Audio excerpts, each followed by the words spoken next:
savez, je pense que je suis peut-être à ma 10e visite. Et chaque fois qu'on vient ici, on sent une nouvelle progression. Le Bénin a véritablement pris la vitesse développement industriel. Ouais, chaque fois qu'on vient, il y a toute une unité de production qui est devenue fonctionnelle. Il y a une autre qui est en construction.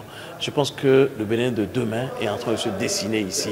Et nous devons remercier le président Talon pour cette très très belle initiative et surtout la vitesse soutenue avec laquelle se développe la zone industrielle de Glodjigbe.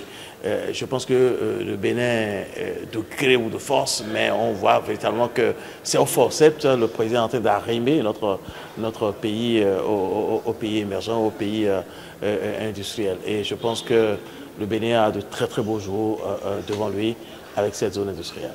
Alors, je crois que si on devrait qualifier la situation, je dirais que c'est un début de révolution.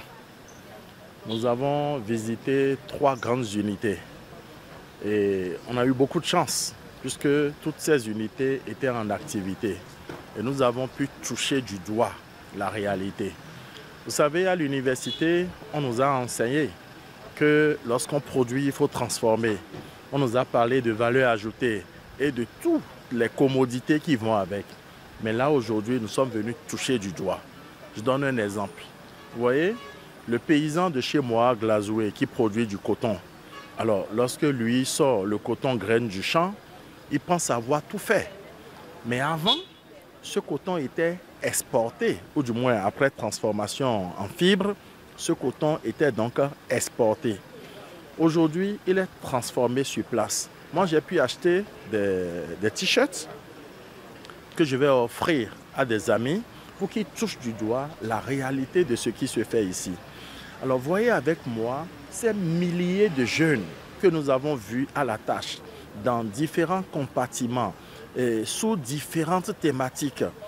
Alors, ça participe à résorber un des grands fléaux que le monde entier connaît et que le Bénin, notre pays, connaît en particulier.